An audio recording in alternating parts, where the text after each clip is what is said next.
Hello, this is your host, Todd Lewis, of the Praise of Flight podcast. Episode 12 of Sutton and the Wall Street Trilogy. Episode 4 of Wall Street and FDR. FDR and the vending machine business. Automatic postage stamp machine sales started in 1911, but were not really efficient outlets until development of the Shermack machine in the 1920s. In 1927, the Sanity Postage Stamp Corporation was formed to market Shermack machines for the automatic dispensing of postage stamps, previously sold in stores in loose form that exposed the user, according to the firm's sales literature, to transmission of disease. The firm's board of directors consisted of the investor Joseph J. Shermack, Edward S. Steinem, J. A. DeCamp, 120 Broadway, banker George W. Namberg, A. J. Satch, Nathan S. Smythe, and Franklin D. Roosevelt. By April 1927, the company was selling about 450 machine installations a week. According to a letter written by FDR to A. J. Satch, vice president of the company, there were major problems with collections. In fact, 10 stamp locations had not been heard from in over 6 months, and cash was short. FDR made the eminently sensible suggestion that the salesman should stop selling for a week and spend the release time on cash collections. Apart from such occasional suggestions, FDR's role in sanitary postage stamp was nominal. Henry Morgenthau Jr. got him into it originally and even paid the original subscription of $812.50 for FDR's initial 100 shares. You can send me a check for the same at your leisure. FDR mailed his check the same day. The sponsors issued FDR 3,000 shares of common stock in consideration of the services you have rendered, obviously for use of his name as a bait for investors. FDR resigned in late 1928 upon his election as governor of New York. FDR was also director of Camco, Consolidated Automatic Merchandising Corporation, but never took an active part in its flotation. Camco was a holding company designed to take over 70% of the outstanding capital stock of a number of companies, including Sanitary Postage Stamp Corporation, and is notable because the board of directors included not only FDR, but Saunders Norwell, who from 1926 to 1933 was president of the Remington Arms Company. In 1933, Remington Arms was sold to the DuPont Company. In Chapter 10, we will probe the Butler affair and abortive attempt to install a dictatorship in the White House. Both Remington Arms and DuPont were named in the suppressed testimony of the Congressional Investigation Committee, yet in 1928, we find FDR and Saunders Norwell as co-directors in Camco. Georgia Warm Springs Foundation.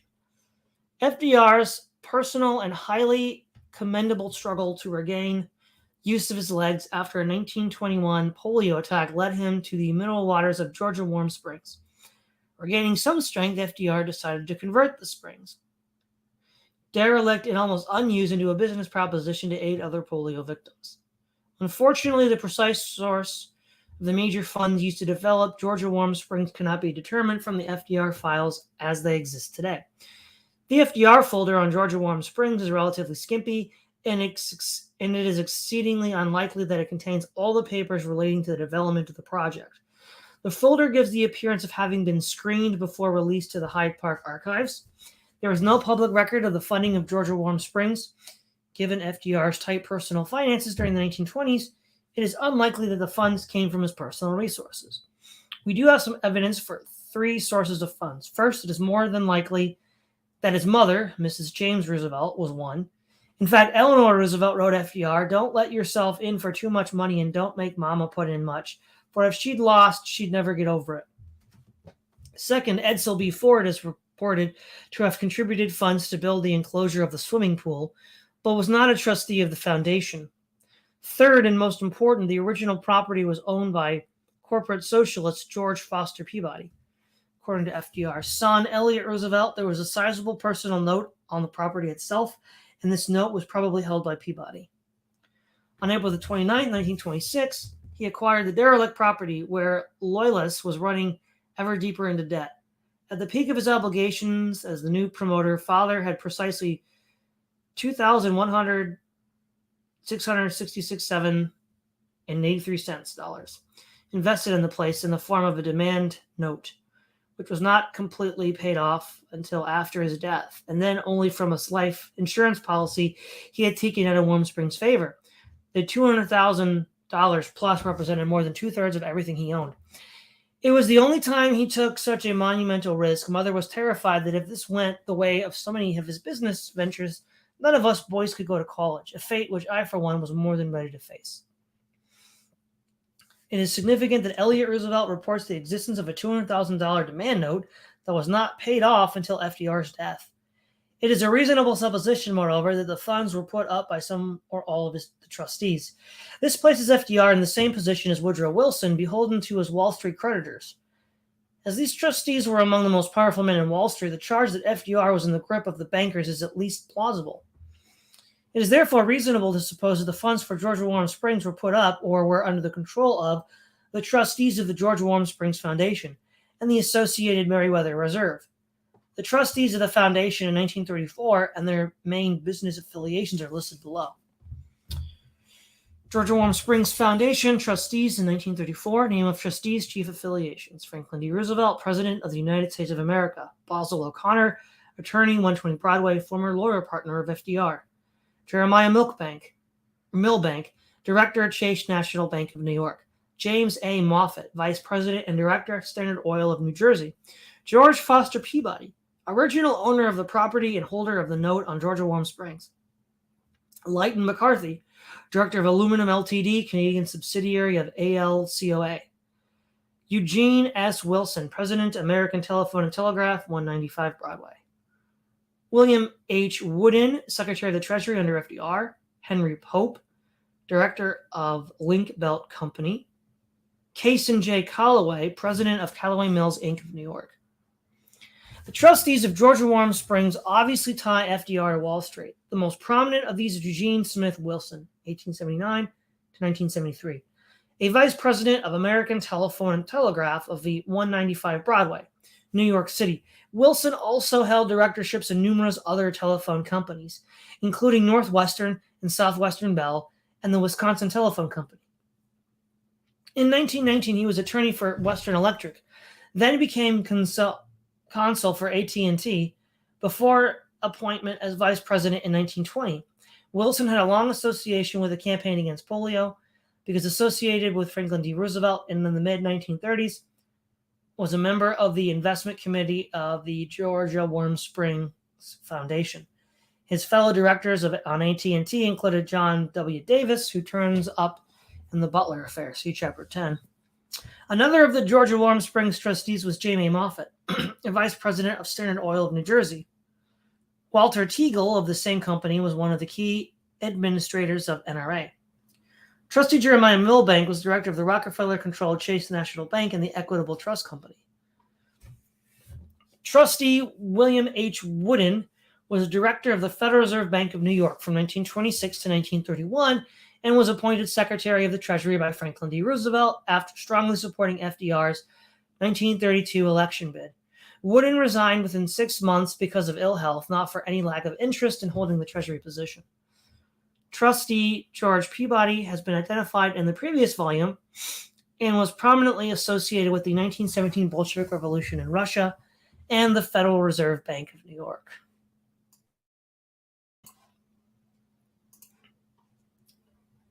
Part 5, Part 2, The Genesis of Corporate Socialism, Making Society Work for the Few. While society is struggling toward liberty, these famous men who put themselves at its head are filled with the spirit of the 17th and 18th centuries. They think only of subjugating mankind to the philanthropic tyranny of their own social inventions. Bastiat, the law.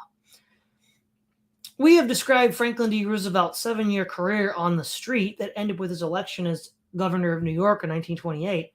This description was taken from FDR's own letter files. To avoid possible misinterpretation, portions of these letters were reproduced verbatim and at length. On the basis of these letters, there is no question that FDR used political influence almost exclusively to gain bonding business while vice president of Fidelity and Deposit Co.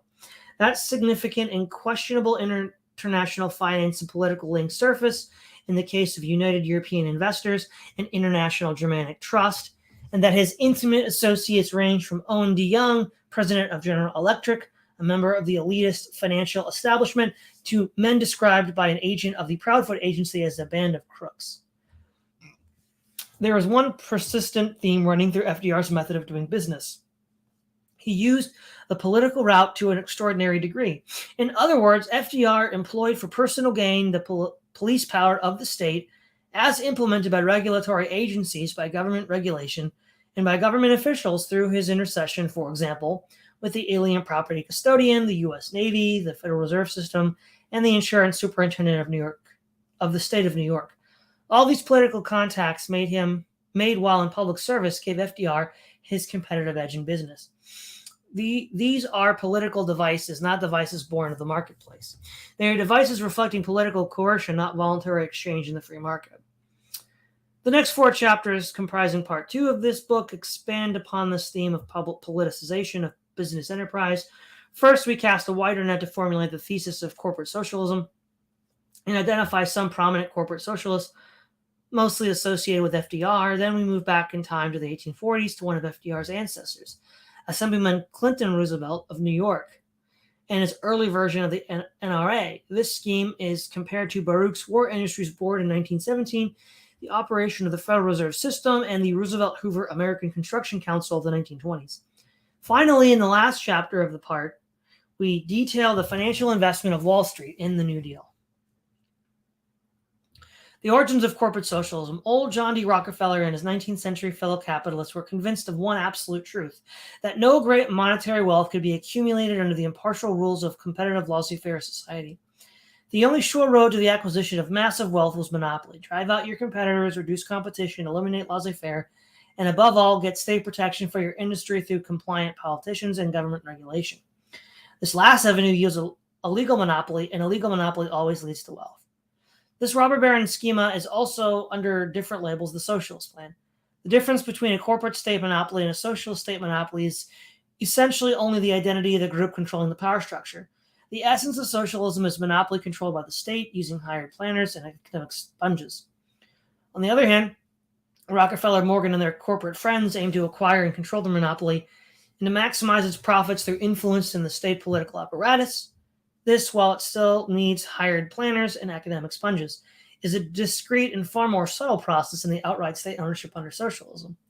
Success for the Rockefeller gambit has depended particularly upon focusing public attention upon largely irrelevant and superficial historical creations, such as the myth of a struggle between capitalists and communists, and a careful cultivation of political forces by big business.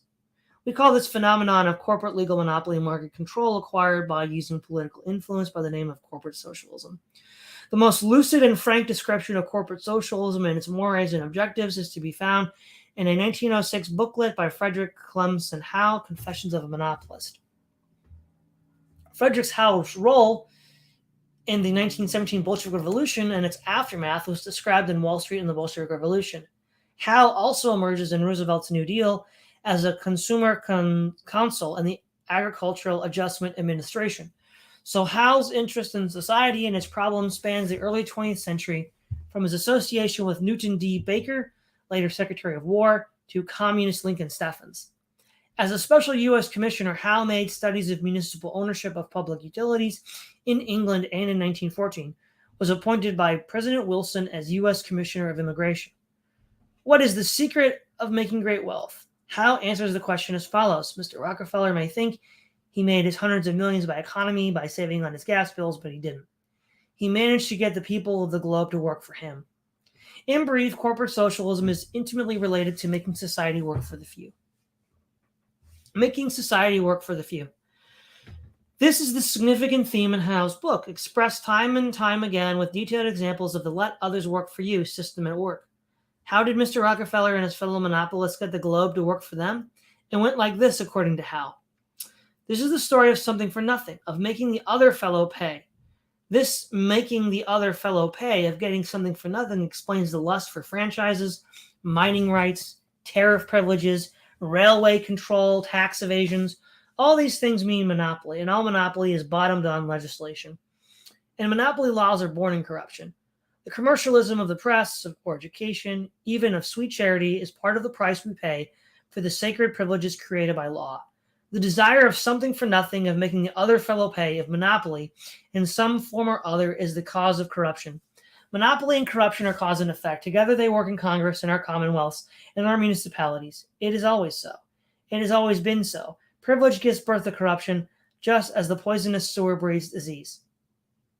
Equal chance, a fair field, and no favors, the square deal are never corrupt. They do not appear in legislative halls nor in council chambers. For these things mean labor for labor, value for value, something for something. This is why the little businessman, the retail and wholesale dealer, the jobber, and the manufacturer are not the businessmen whose business corrupts politics. Howe's opposite to the system of corrupt monopoly is described as labor for labor, value for value, something for something. But these values are also the essential hallmarks of a market system, that is, a purely competitive system where market clearing prices are established by impartial interaction of supply and demand in the marketplace. Such an impartial system cannot, of course, be influenced or corrupted by politics. The monopoly economic system based on corruption and privilege described by Howe is a politically run economy. It is at the same time also a system of disguised forced labor called by Ludwig von Mises the Zwangswirtschaft system, a system of compulsion. It is this element of compulsion that is common to all politically run economies: Hitler's New Order, Mussolini's corporate state, Kennedy's New Frontier, Johnson's Great Society, and Nixon's creative federalism. Compulsion was also an element in Herbert Hoover's reaction to the Depression, and much more obviously in Franklin D. Roosevelt's New Deal and the National Recovery Administration. It is this element of compulsion that enables a few, those who hold and gain from the legal monopoly, to live in a society at the expense of the many. Those who control or benefit from the legislative franchise and regulation, and who influence the government bureaucracies at the same time, are determining the rules and regulations to protect their present wealth, prey on the wealth of others, and keep out new entrants from their businesses.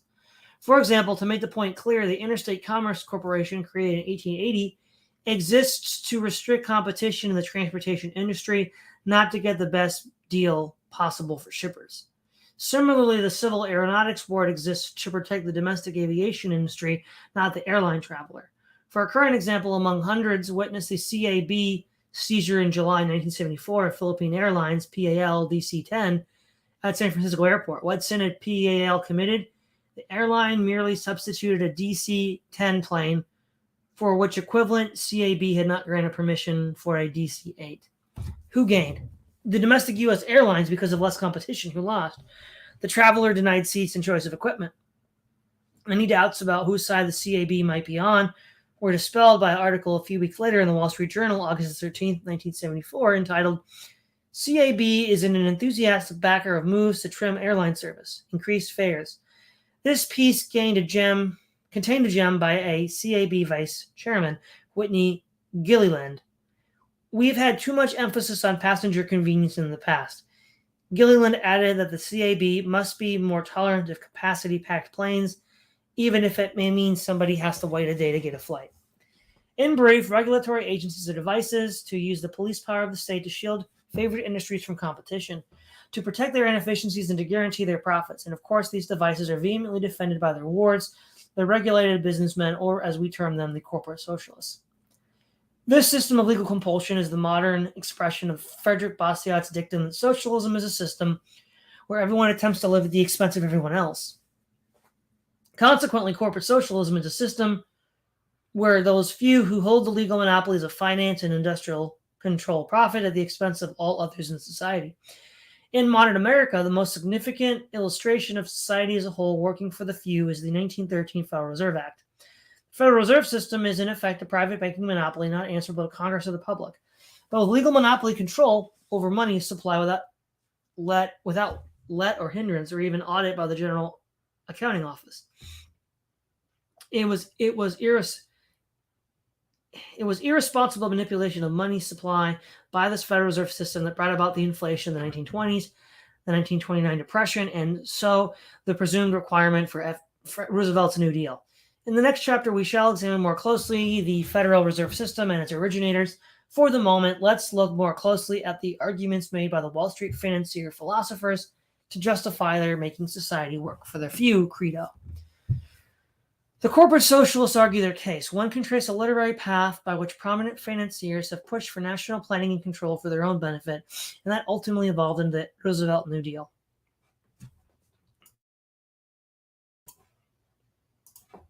In the years following the 1906 publication of Howe's Confessions of a Monopolist, Wall Street financiers made book-length literary contributions not quite as specific as Howe, but all pushing for the legal institutions that would grant the desired monopoly and control the flows from this monopoly.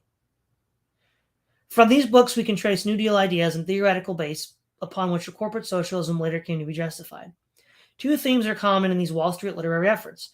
First, that individualism, individual effort, and individual initiative are out of date, and that destructive competition, usually termed blind competition or dog-eat-dog competition, is outmoded, unwanted, and destructive of human ideals. Second, we can identify a theme that follows from this attack on individualism and competition to the effect that great advantages accrue from cooperation, that cooperation advances technology, and that cooperation prevents the wastes of competition. It is then concluded by these financier philosophers that trade associations and ultimately economic planning, in other words, enforced cooperation, are a prime objective for responsible and enlightened modern businessmen. Such themes of cooperation and rejection of competition are expressed in different ways and with varying degrees of lucidity. Businessmen are not persuasive writers. Their books tend to be turgid, superficially self-seeking, and somewhat weighty pedantic. A few such examples will, however, demonstrate how Wall Street corporate socialists made their case. Bernard Baruch was the outstanding corporate socialist whose ideas we shall examine in the next chapter. After Baruch and the Warburgs, also discussed in the next chapter, the next most prolific writer was influential banker Otto Kahn of Kahn, Loeb & Co. Kahn is notable for his support for both the Bolshevik Revolution and Benito Mussolini, support which he concertized in such totalitarian expressions as the deadliest foe of democracy is not autocracy, but literally liberty frenzied. On socialism, Otto Kahn stated his sympathy towards its objectives on many occasions. For instance, he addressed to the Socialist League of Industrial Democracy in 1924, including the following: "Let me point out that such measures as, for instance, the progressive income tax, collective bargaining by employees, the 8-hour day, the governmental supervision and regulation of railroads and of similar natural monopolies, of semi-monopolies, are approved by the sense of justice of the business community, provided the application of such measures is kept within the limits of reason, and that they would not be repealed by business if it had power to repeal them." What you radicals and we hold opposing views differ about is not so much the end as the means, not so much what should be brought about as how it should and can be brought about, believing as we do that rushing after the utopian not only is fruitless and ineffectual, but gets into the way of and retards progress towards realizing attainable improvement. With all due respect, I venture to suggest that radicalism too often tends to address itself more to theoretical perfection than the concrete amelioration, to phantom grievances or grievances of the past which have lost their reality, rather than to actual matters of the day, to slogans, dogmas, professions, rather than to facts. A number of these financier philosophers from Wall Street were trustees of the Brookings Institution in Washington, D.C., responsible for many of the policy guides to achieve this desired system. Robert S. Brookings, founder of the Brookings Institution, is generally termed an economist. But Brookings himself wrote, "I certainly have no claim to that professional title. I write only as one who, through a long business experience of more than 60 years, has had much to do with manufacturing and distribution." In his self-described role of businessman, Brookings published 3 books: Industrial Ownership, Economic Democracy, and The Way Forward. In these 3 books, Brookings argues that classical political economy, as reflected in the work of Adam Smith and his school, while logically convincing, were actually incomplete, in that it had made no allowance for the moral and intellectual development of man and his dependence on nationalism for its expression so ably presented by Adam Mueller and Friedrich List, or for the economic influence of mechanical production upon the relation of capital and labor. Consequently, but without presenting as evidence, Brookings rejected the free enterprise ideas of Adam Smith and accepts the statist ideas of List, also, by the way, reflected in the Hitlerian corporate state.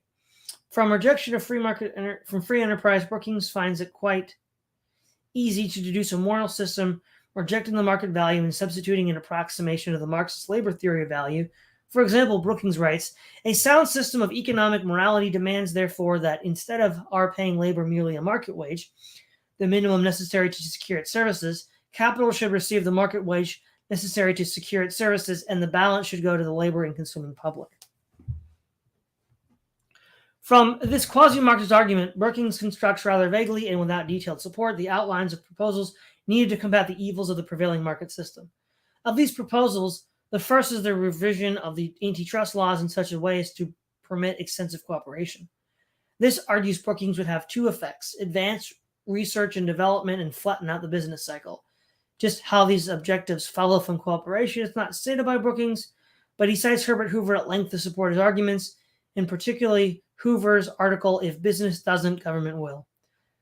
Then, like any good socialist, Brookings concludes, efficiently managed corporations have nothing to fear from intelligent public supervision, designed to protect the public and the trade alike from grasping and intractable minorities.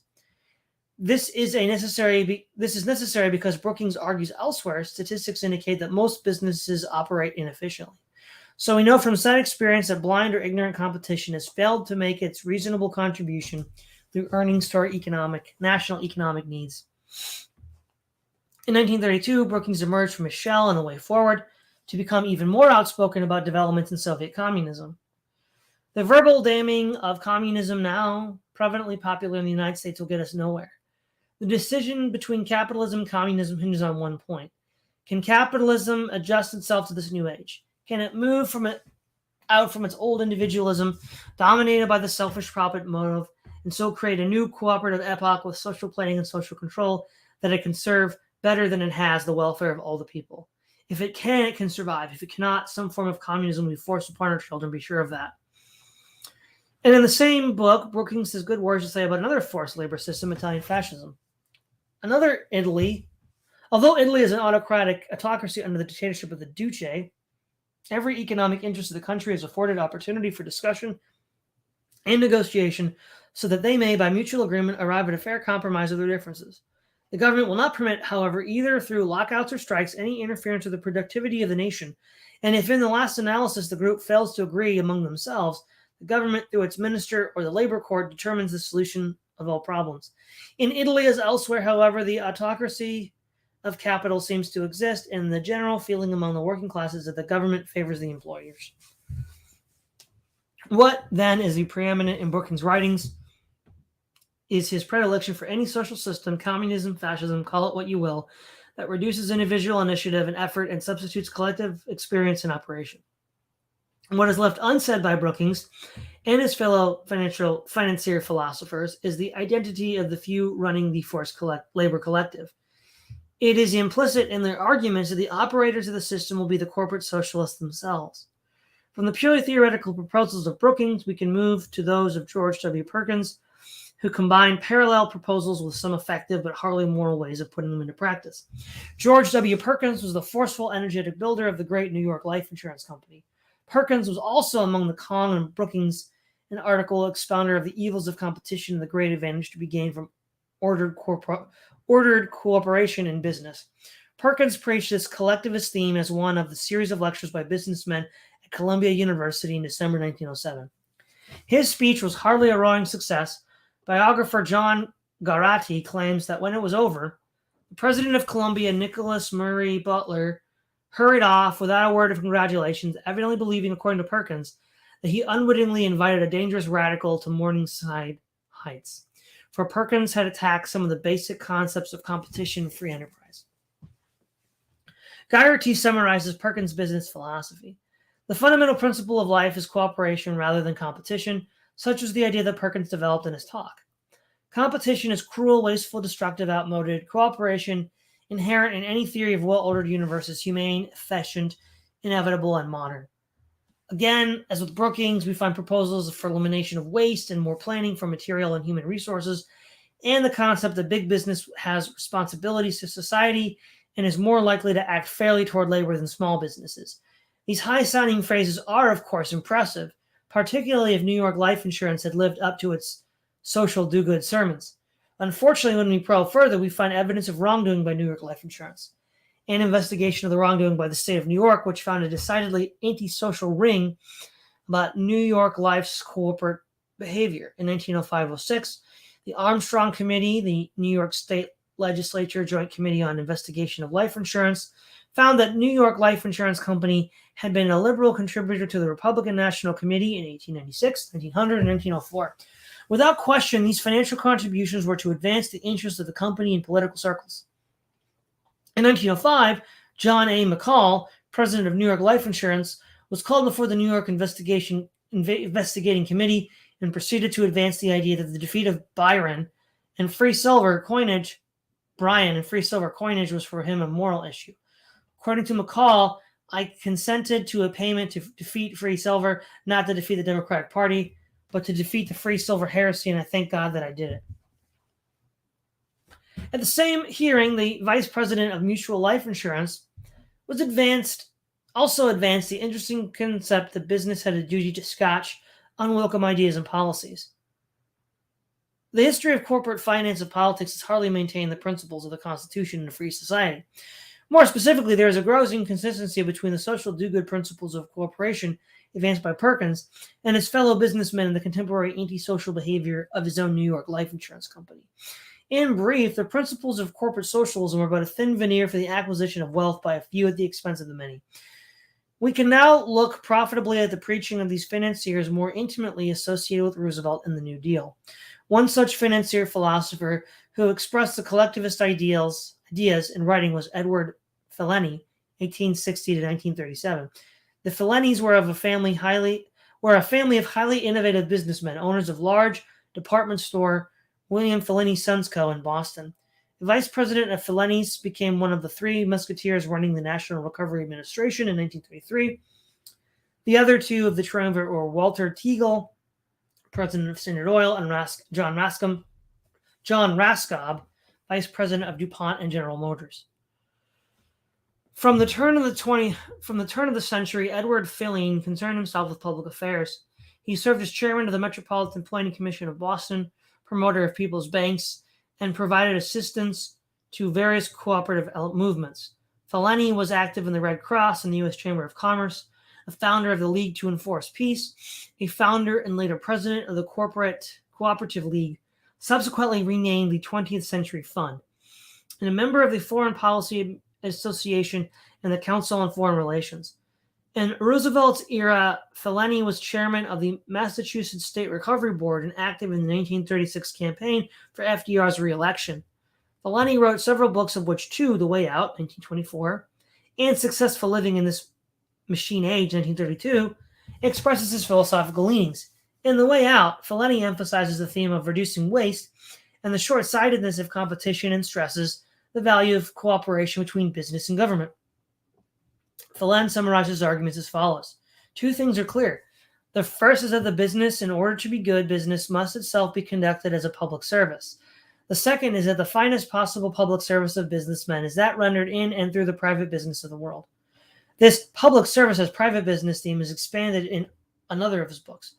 My own attitude is that business must undertake social planning, but neither for the purpose of snuffing out new theories nor of preserving old ones, but because there has been a social revolution.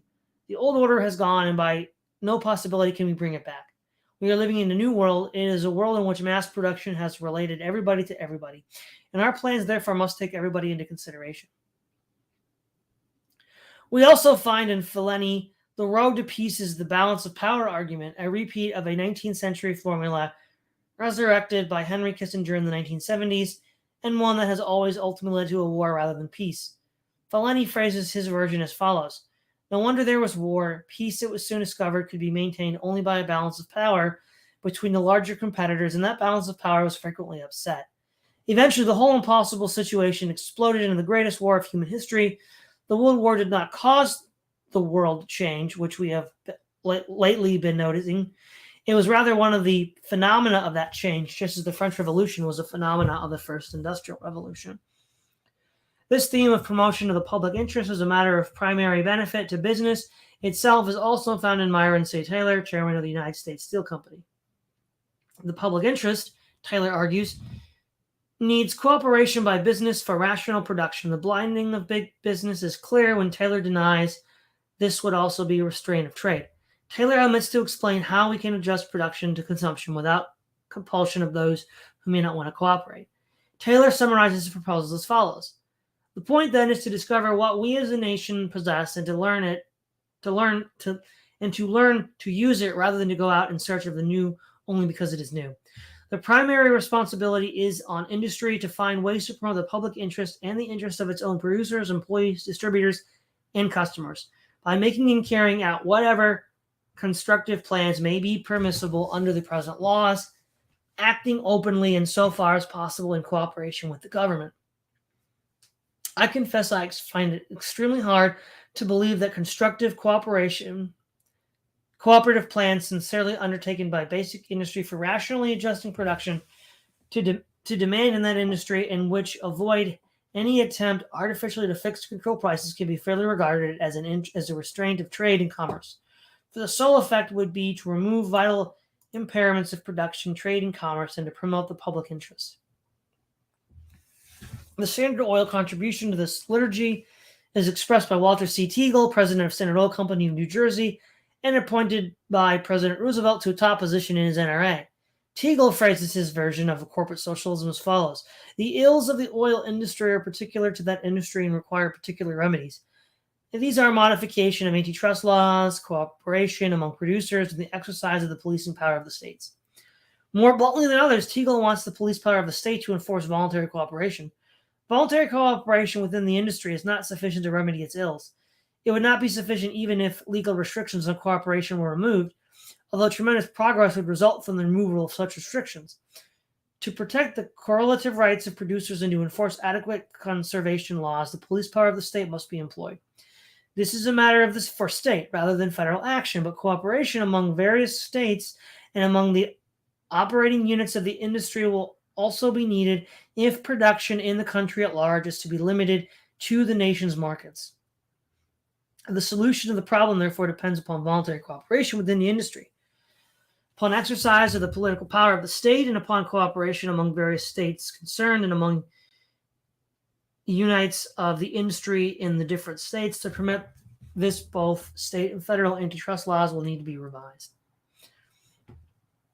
These extracts reflect the basic outlook of our Wall Street financier philosophers. These were not minor figures on the street. On the contrary, they were the powerful and influential elements in significant cases associated with Roosevelt and the New Deal. Otto Kahn was a prime mover in the Federal Reserve System. Lamont and Perkins were key figures in the banking and insurance fields. Businessman Brookings gave his name and money to the influential research institute that produced the reports upon which much policy came to be based. Lewis Kristen, a vice president of Feline's firm, and Walter Teagle of Standard Oil became two of the three dominant men who ran the National Recovery Administration under Bernard Baruch's protege, Hugh Johnson. Bernard Baruch was possibly the most prestigious Wall Streeter of all time, perhaps even exceeding in influence both Morgan and Rockefeller. We will examine Baruch and the Warburgs next. What was the philosophy of the financier so far described? Certainly anything but laissez-faire competition, which was the last system they envisioned. Socialism, communism, fascism, or other variants were acceptable. The ideals of these financiers was cooperation, force if necessary. Individualism was out, and competition was immoral. On the other hand, cooperation was consistently advocated as moral and worthy, and nowhere is compulsion rejected as immoral. Why? Because when the verbiage is stripped away from the high-sounding phrases, compulsory cooperation was their golden road to a legal monopoly.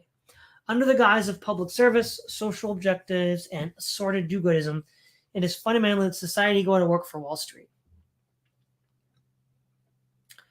All right, well, we'll leave it at the end of Chapter 5, Part 2. So we got in the chat, we got Minoan, we got Imperator Forge, and Cyber Ninja Zero. Hello. So let's see what we got here. We got a lot of the chat. Imperator Forge, the managerial revolution, James Burnham. Yes, that's important. I've never read Imperium by Yaki, so I can't say one way or the other. GF, hello. Cyber Ninja Zero, my comments keep getting filtered from the chat. Well, sorry to hear that. I don't know why YouTube's doing that. AA's new cigar stream on liberalism versus democracy. He's getting praise of folly pilled on complex society. Well, that's good to hear. Mano on YouTube is getting worse of what words won't appear in live chat. Yep. One thing I will stop and say here is I don't agree with the broader economic model that Sutton is using, the kind of middle class business culture of America at the time, and you'll still see this today with libertarians. Part of the problem is a lot of it just doesn't make sense. I mean, what is pure competition? I mean, there's so much like graft and incompetence at the level of small business that it's no different than big business. And they still hire people who are their favorites, not people who are strictly speaking the best for the job, whatever that job is. I mean, nobody wakes up in the morning being a martyr for market efficiency. You still hire and fire people that are your friends and that you like. And so, they're still going to do that. And then second of all, while I'm familiar with the concept of the legal monopoly for profit and privilege, I don't think that, we've always had that. The Roman Empire had that. The Chinese Empire had that. You can't call that socialism. You can't call that state capitalism because such things have no meaning in, antiquity and the Middle Ages when these empires had things like the salt monopoly or whatever. And also what they have in common, a love of technology and innovation. The socialists Marx claimed to be scientific. The Soviet Union claimed to be able to innovate scientifically. It couldn't, of course, as Sutton has already proved. Well, it's not outside of the military. It could invent in the military. But I think a better model would be technical elites. And that in the same way you have the Catholic Church and the Orthodox Church fighting in the Middle Ages over who's the true church, you could say there's like the religion or church of science, and the capitalists and the communists were fighting in the 20th century over, who were the true worshipers of the church of science. I think that's probably a better way to look at that. But nonetheless, despite some of the limitations of his class, if you will, Sutton is a genius scholar who follows evidence to its sources. And so for that, I'm very grateful. The Greatest 70, appreciate your videos as always. Well, thanks everybody. That's all I have for tonight. Make sure to stay tuned in for next Tuesday, where I will continue with part 5 of Wall Street and the Bolshevik Revolution. It's Todd Lewis, Praise of Play Podcast, signing off.